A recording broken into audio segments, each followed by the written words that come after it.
NASA ने अपना defence system activate कर दिया है। एक बड़ी सी चीज जमीन की तरफ आ रही है। क्या वो चीज एलियंस का जहाज हो सकता है या कोई बड़ा कॉमेट या पत्थर हो सकता है जो जमीन के साथ टकराकर जमीन को नुकसान पहुंचाएगा। नाजरीन, आप लोग इसी साल जुलाई के महीने से इस तरह की खबरें सोशल मीडिया पर और दूसरे मीडिया पर देख रहे होंगे कि एलियंस जमीन पर आने वाले हैं या कोई बड़ी सी चीज जमीन की तरफ आ रही है जो जमीन को खत्म कर सकती है। साइंसदानों ने यह बोला था कि 29 अक्टूबर को यह चीज जमीन के 166 मिलियन किलोमीटर करीब पहुंच जाएगी। तब हम इसको करीब से देख सकेंगे टेलीस्कोप के जरिए से और पता लगवा सकेंगे कि यह चीज आखिरकार है क्या। लेकिन नाज़रीन, अब साइंसदानों का यह कहना है कि यह चीज हमें तो नजर नहीं आई। अब नवंबर के दरमियान में यानी कि 15 नवंबर को देखा जाएगा कि यह क्या चीज है।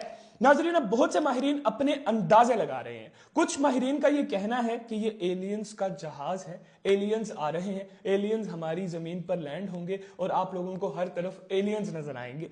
बहुत से माहिरीन का यह कहना है कि जिन्होंने इजिप्ट के पिरामिड्स बनाए थे वो कौम इस जमीन से चली गई थी और अब वो कौम इस जमीन पर वापस आ रही है। खैर नाजरीन, जो नासा है, नासा का ये कहना है कि ये एक कॉमेट है जिसका नाम है 3I एटलस और ये कॉमेट जमीन के पास से गुजरेगा। ये कॉमेट जमीन को नुकसान नहीं पहुंचाएगा। कॉमेट मतलब बड़ा पत्थर, ये जमीन के पास से गुजर जाएगा।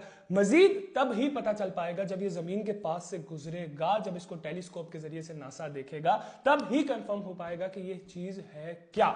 नाजरीन, नासा का ये कहना है कि इससे पहले 2 दफा इसी तरह की एक बड़ी चीज जमीन की तरफ आती देखी गई थी और वो कंफर्म हो गया था कि वो पत्थर थे। तो इसीलिए नासा पुरुमीद है कि ये कोई एलियंस नहीं है, ये कोई उस तरह की चीज नहीं है, ये एक बड़ा सा पत्थर है, कॉमेट है जो जमीन के पास से गुजर जाएगा। इंशाल्लाह जमीन को नुकसान नहीं पहुंचाएगा और अगर अल्लाह का हुक्म हुआ तो ये चीज जमीन को नुकसान भी पहुंचा सकती है। खैर नाज़रीन, आप लोग इसके ऊपर क्या राय रखते हैं जरूर कमेंट सेक्शन में अपनी राय का साझा कीजिएगा। इसके साथ ही मुझे दीजिए इजाजत। अल्लाह हाफिज।